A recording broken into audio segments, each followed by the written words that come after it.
1장 15절부터 23절까지 말씀 통해서 올바른 행위는 올바른 믿음에서 라는 제목으로 말씀 함께 나누겠습니다.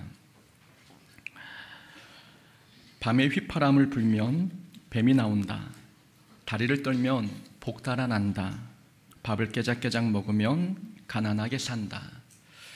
우리가 알고 있는 무속신앙의 근거를 둔 속설들입니다. 그러나 이 속설을 철석같이 믿는 사람들은 불운이 닥칠까봐 조심스럽게 행동합니다.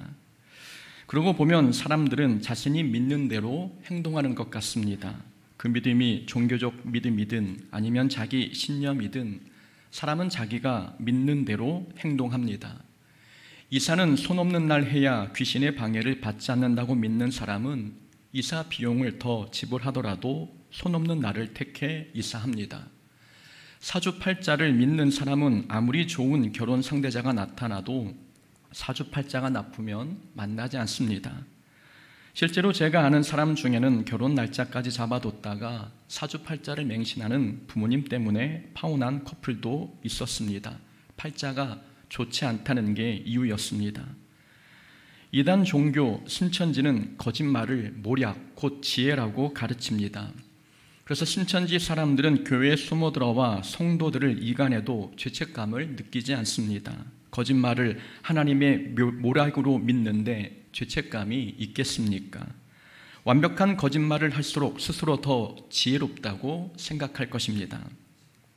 이런 행동들, 일반적인 행동이 아닌데도 사람들은 아무렇지 않게 합니다. 자기들이 믿는 믿음 때문입니다.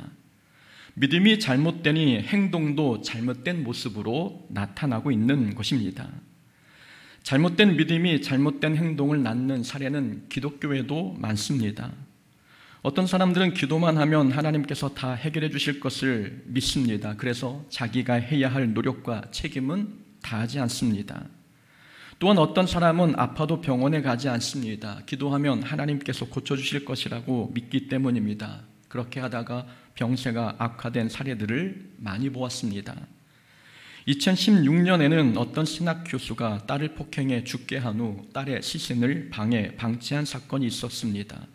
딸의 시신이 100골이 될 때까지 방치했는데 기도하면 딸이 부활할 줄 알았다는 것이 이유였습니다. 이렇게 믿음과 행동에는 밀접한 연관성이 있습니다.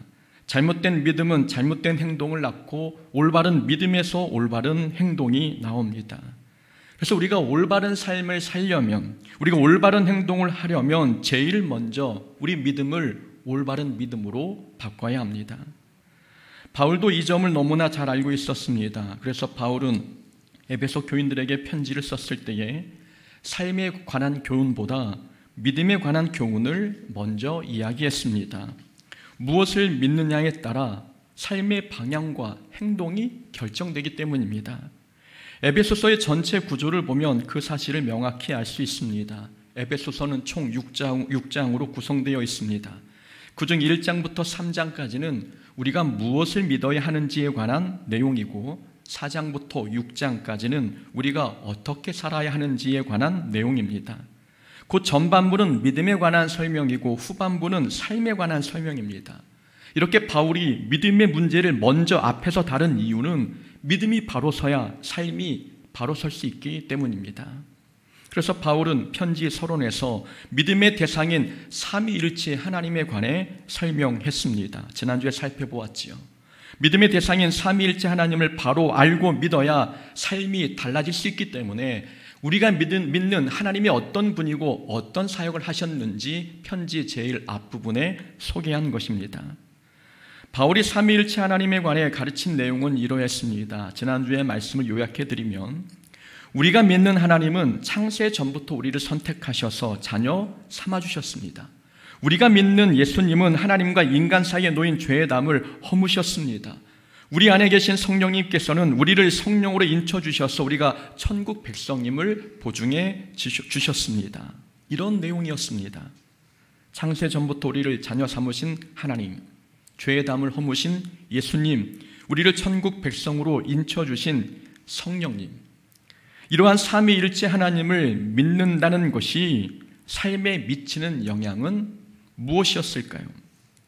바울은 교회 성도들이 삼위일체 하나님을 바로 알고 인종과 혈통의 벽을 허물어 하나가 되기를 원했습니다. 이런 내용들이었죠. 우리가 믿는 하나님은 창세 전부터 우리를 선택하셔서 자녀 삼아 주셨습니다. 그러니 유대인이나 이방인이나 모두 똑같은 하나님의 자녀입니다. 그리고 우리는 하나가 되어야 합니다 라고 설교했습니다. 우리가 믿는 예수님은 하나님과 인간 사이에 막힌 죄의 담을 허무셨습니다. 그러니 우리도 인종과 혈통의 담을 허물고 하나가 되어야 합니다. 우리 안에 계신 성령님께서 우리가 천국 백성임을 보증해 주셨습니다. 그러니 우리의 천국 백성의 신분을 증명할 다른 조건이 필요하지 않습니다. 그러니 이방인 출신 성도들에게 할례를 받아야 한다고 강요하지 마십시오.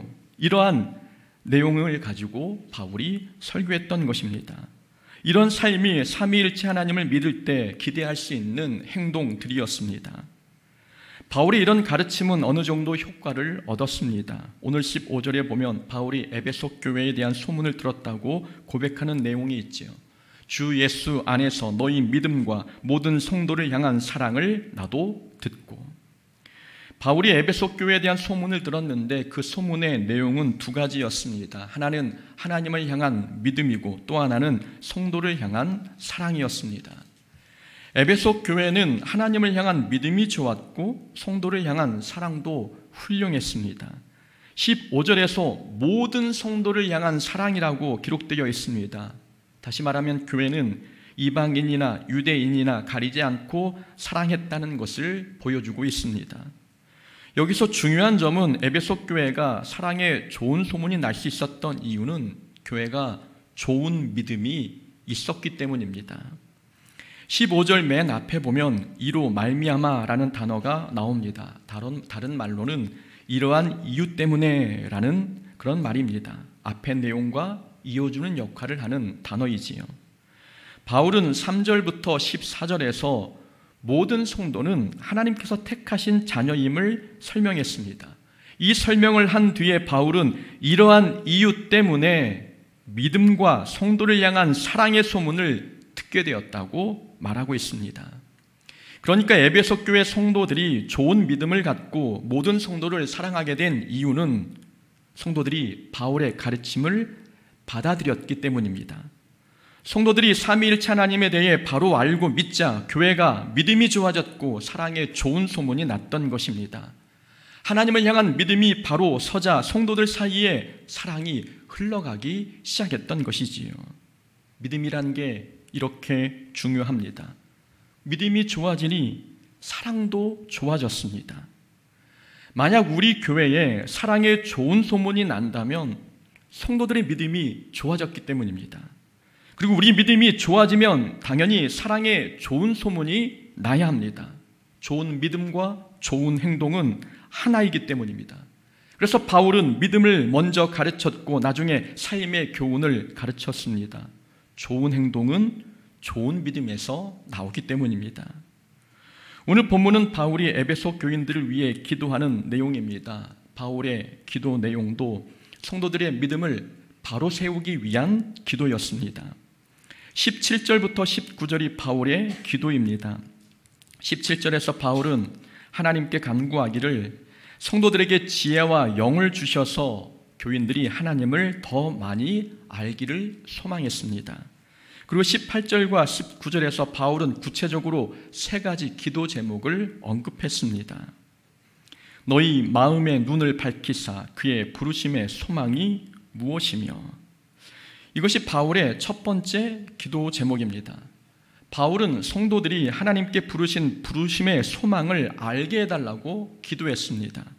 쉬운 말로 바꿔 표현하면 이런 내용입니다. 하나님, 우리 성도님들이 마음의 눈을 활짝 열어 하나님께서 자신을 부르신 데에는 뜻과 계획이 있음을 알게 하옵소서.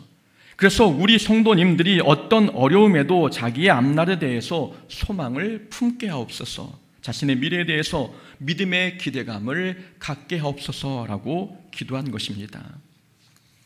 바울은 하나님께서 이방인이든 유대인이든 이들을 창세 전부터 자녀로 택하셨다고 가르쳤습니다.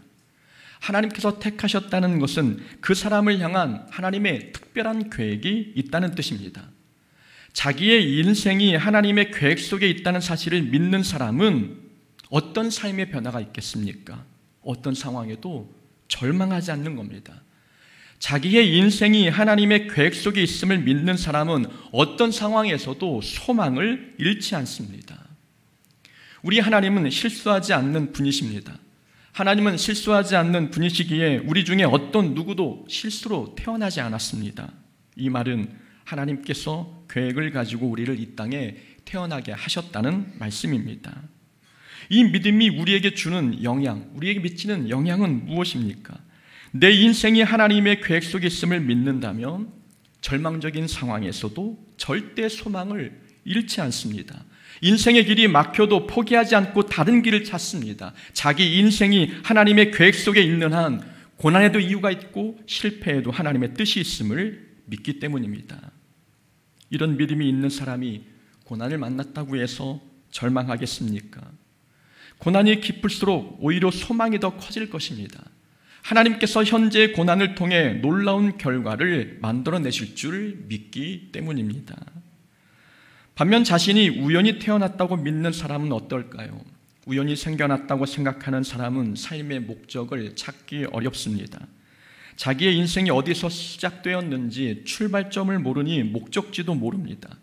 인생의 목적을 모르니 삶이 허무하고 무의미해집니다. 어디로 가고 무엇을 해야 되는지 알 길이 없기 때문이지요. 이러한 인생은 고난과 역경을 만나면 소망을 잃어버립니다. 고난과 역경이 자기의 인생에 어떤 의미가 있고 무슨 유익을 주는지 알지 못하기 때문입니다. 이런 사람이 자기의 미래에 대해서 긍정적인 소망을 품을 수 있겠습니까?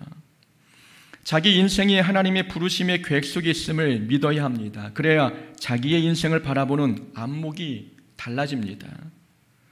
바울은 건강이 좋지 않으면 하나님께서 겸손하라고 하시나 보구나 라고 생각했습니다.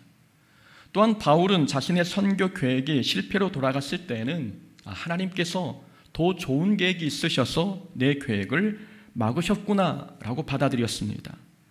큰 고난을 만났을 때에는 하나님께서 얼마나 큰 복을 주시려고 이런 고난을 만나게 하셨을까 라고 기대했습니다.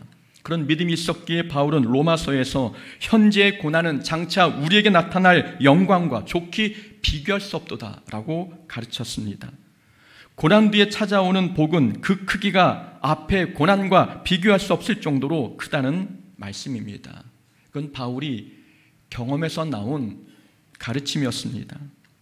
또한 바울은 자기를 시기하는 사람들이 경쟁하듯 복음을 전할 때는 그 사람들이 어떤 마음으로 일하든 그리스도의 복음이 전파되면 그것으로 족하다는 반응을 보였습니다. 바울은 좋은 상황이든 좋지 않은 상황이든 믿음의 반응을 보였습니다.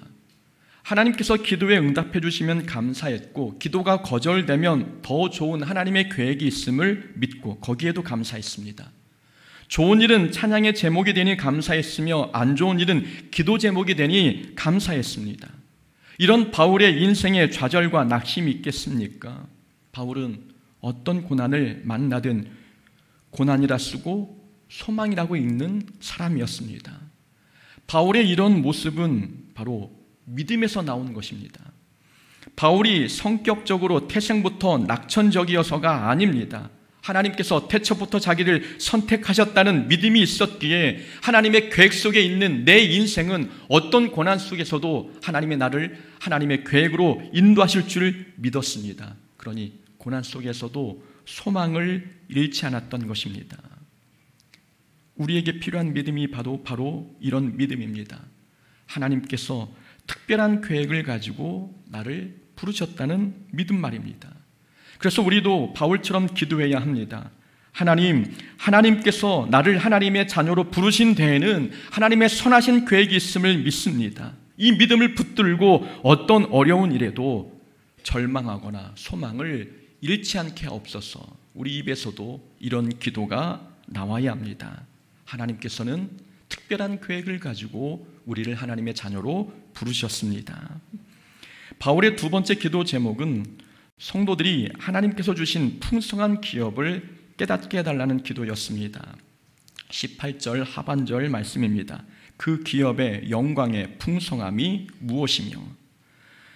바울이 두 번째로 기도한 내용인데 쉬운 말로 바꾸면, 하나님, 우리 교회 성도님들이 마음의 눈을 활짝 열어서 하나님께서 약속하신 복이 얼마나 크고 풍성한지 깨닫게 하옵소서라고 기도했습니다. 바울은 에베소 교인들이 하나님께서 주실 복이 얼마나 풍성한지 알기를 원했습니다.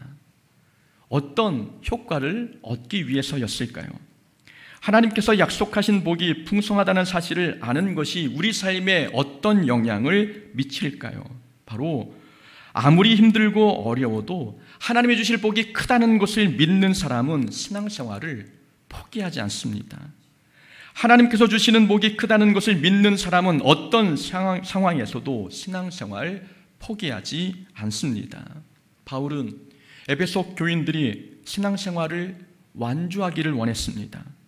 교회 성도들이 혈통과 인종 문제로 시험에 들어 신앙생활 포기하지 않기를 원했습니다. 그러려면 믿음의 경주를 완주했을 때 그들에게 주어질 복과 상급이 얼마나 큰지를 알아야 했습니다. 하나님이 주실 상급이 얼마나 큰지 알아야 이 믿음의 경주가 힘들어도 포기하지 않을 수 있는 것입니다. 한번 물어보겠습니다. 만약 1년 동안 주일 성수하는 사람에게 1억을 준다면 여러분 하시겠습니까? 연초에 특별 새벽 기도에 개근한 학생들에게 장학금을 준다고 약속했을 때 많은 학생들이 참석했지요. 그걸 보면 1억을 위해서라면 주일 성수가 아니라 수요 예배까지 나오지 않겠습니까? 만약 관계가 틀어진 사람과 관계를 회복한다면 그 사람에게 1억을 준다고 했을 때 여러분 하시겠습니까? 1억을 받는다면 그까짓 것, 자존심 상해도 고개 한번 숙이고 손을 먼저 내밀 것 같지 않습니까? 1억 정도는 통장에 있으셔서 크게 느껴지지 않으십니까? 3억을 준다면 여러분 하시겠습니까? 1억과 2억의 가치를 아는 사람은 상급을 얻기 위해서라도 참아냅니다. 자존심 상하고 감정이 상해도 참아낼 수 있습니다. 그러나 하나님께서 약속하신 복은 1억과 2억보다도 훨씬 크고 풍성합니다. 하나님 나라에서 받을 상급의 가치는 이 땅의 계산법으로는 계산할 수 없을 만큼 놀랍습니다. 그런데 이렇게 큰 상급을 준다 해도 사람들은 참아야 할 때 참지 않습니다. 먼저 용서하고 손 내밀면 하늘의 상급이 다 내 것이 되는데도 그렇게 하지 않습니다. 하나님께서 약속하신 복의 가치를 모르기 때문입니다. 1억이나 2억은 크다는 것을 알지만 하나님 나라에서 받을 상급은 그 가치와 풍성함이 피부로 느껴지지 않습니다. 그러니 힘들거나 교회 다니다 감정이 상하면 신앙생활을 포기하는 것입니다. 가나안 땅을 향해 가는 이스라엘 백성들이 그랬습니다. 이스라엘 백성은 광야에서 힘든 일을 만날 때마다 애굽으로 돌아가려고 했습니다. 힘들면 가나안 땅을 생각하며 광야의 어려움을 이겨내면 좋은데 이스라엘 백성들이 힘들 때마다 가나안 땅을 생각한 게 아니라 애굽 땅을 생각했습니다. 가나안 땅의 풍성함을 모르기 때문이었습니다. 하나님께서 약속하신 땅 가나안에서 자기들이 받게 될 기업이 얼마나 가치 있고 풍요로운지 모르니 힘들 때마다 세상을 생각하고 세상으로 돌아가려 했습니다. 야곱은 하나님의 복이 얼마나 큰지 알았습니다. 그래서 아버지와 형을 속여서라도 그 복을 차지하고 싶어 했습니다. 룻기에 나오는 룻도 하나님께 받을 상이 얼마나 큰지 알고 있었습니다. 그래서 남편을 잃은 상황에서도 고향으로 돌아가지 않고 시어머니를 따라 베들레헴으로 왔습니다. 고향에 돌아가는 것보다 하나님께 나아가는 것이 훨씬 더 큰 복이 있다는 것을 믿었기 때문입니다. 나로 말미암아 너희를 욕하고 박해하고 거짓으로 너희를 거슬러 모든 악한 말을 할 때에는 너희에게 복이 있나니 기뻐하고 즐거워하라. 하늘에서 너희의 상이 큼이라. 예수님께서 우리에게 하신 말씀입니다. 이 땅에서 누군가 욕하고 우리를 박해하며 모함할 때 오히려 기뻐하고 즐거워하라 말씀하고 있습니다. 잘 참는 자에게 주어질 하늘의 상이 크기 때문입니다. 표대를 향하여 그리스도 예수 안에서 하나님이 위에서 부르신 부름의 상을 위하여 달려가노라. 부름의 상을 위하여 달려가노라. 바울의 고백입니다. 바울은 온갖 핍박과 수차례의 죽음의 위기를 겪었어도 신앙의 다른 박질을 포기하지 않았습니다. 바울은 마음의 눈을 열어 하나님께서 약속하신 하늘의 상급을 보았기 때문입니다. 하나님께서 우리에게도 놀라운 복을 약속해 주셨습니다. 힘들 때마다 우리는 하나님께서 주실 약속의 복을 생각하며 이렇게 기도해야 합니다. 하나님, 이 고난이 다 지나간 후에 내가 받을 상급이 얼마나 큰지 미리 보게 하옵소서. 그래서 현재의 고난 속에서 내가 입술로 범죄하지 않도록 도와주옵소서. 이 고난 때문에 신앙생활을 포기하는 일이 없도록 마음의 눈을 활짝 열어 하나님께서 약속하신 상급을 보게 하옵소서. 우리도 바울처럼 이렇게 기도해야 합니다. 바울의 세 번째 기도 제목이 19절입니다. 그의 힘의 위력으로 역사하심을 따라 믿는 우리에게 베푸신 능력의 지극히 크심이 어떠한 것을 너희로 알게 하시기를 구하노라. 가끔 보면 한국말로 되어 있는 성경이 참 이해하기 어렵다는 생각이 들 때가 있습니다. 이 19절을 간략하게 요약하면 이런 내용입니다. 하나님, 우리 성도님들이 마음의 눈을 활짝 열어서 하나님의 능력이 얼마나 크고 위대한지 알게 하옵소서라고 기도한 겁니다. 두 번째 기도 제목은 받을 상급이 얼마나 풍요로운지 알기를 위해 기도했고, 세 번째는 하나님의 능력이 얼마나 큰지 알게 해달라고 기도한 겁니다. 그러면서 바울은 하나님의 능력이 얼마나 큰지에 대한 실제적인 예를 부연 설명을 통해서 했습니다. 20절부터 23절까지가 하나님의 능력에 관한 부연 설명입니다. 하나님께서 십자가에 죽으신 예수님을 다시 살리셨다는 것, 그리고 스스로 낮아지신 예수님을 높이셔서 모든 만물 위에 다스리게 하셨다는 것, 그래서 하나님께서 예수님을 교회의 머리로 삼으셨다는 것, 이것이 하나님의 능력을 보여주는 사례들이었습니다. 예수님을 다시 살리시고 예수님으로 하여금 모든 만물을 다스리게 하시며 예수님을 교회의 머리 되게 하신 이러한 하나님의 능력을 아는 것이 우리 삶에, 우리 행동에 어떤 영향을 주는 것일까요? 한번 생각해 보십시오. 전능하신 하나님께서 십자가에 죽으신 예수님을 다시 살리셨습니다.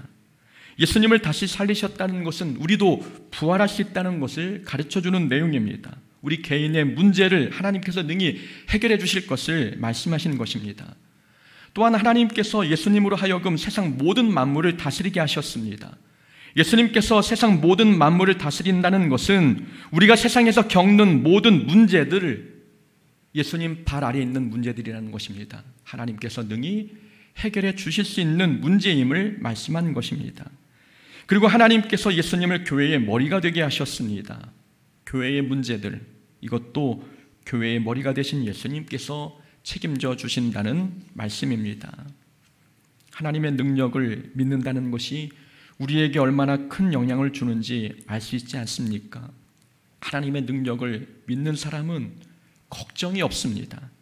곧 하나님의 능력을 믿는 사람은 모든 삶에서, 모든 신앙생활에서, 모든 고난에서 언제나 승리를 확신합니다.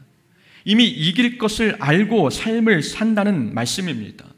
어떤 문제를 만나든 항상 승리를 확신하는 사람의 마음, 여러분 어떨 것 같습니까? 평안할 것입니다. 요동하지 않을 것이고 죽음의 위협이 다가와도 두렵지 않을 것입니다. 우리에게는 죽음을 이기시고 모든 세상을 다스리시는 능력의 하나님이 함께 하시기 때문입니다. 그러니 우리는 십자가의 무게만큼 무겁고 어려운 사역을 맡아도 두렵지 않습니다. 죽음을 이기신 예수님께서 그 사역을 통해 부활의 능력을 경험케 하실 것이기 때문입니다. 우리는 남이 알아주지 않는 자리에서 일해도 자존심 상하지 않습니다. 예수님을 모든 이름 위에 뛰어나게 하신 하나님께서 우리도 하나님 나라에서 높여주실 것을 믿기 때문입니다. 또한 교회에서 여러 문제가 보여도 우리는 걱정이 되지 않습니다. 교회의 머리 되신 예수님께서 우리 교회를 다스려 주실 것을 믿기 때문입니다. 그래서 우리는 언제나 모든 상황에서 승리를 확신합니다. 우리가 현재 고난을 당해도 이 인생의 끝은 언제나 승리임을 확신합니다. 그러니 잠깐 고난을 당한다고 해서 우리는 두려워할 필요가 없습니다. 하나님께서는 우리 눈에 불리하게 흘러가는 상황도 유리하게 바꾸시는 능력의 하나님이시기 때문입니다. 예수님께서 겟세마네 동산에서 기도하신 후 로마 군인들에게 잡혔습니다. 그때 베드로가 칼을 뽑아 대제사장의 종 말구의 귀를 베었습니다. 베드로는 자신의 행동이 예수님을 위한 충성이라고 생각했습니다.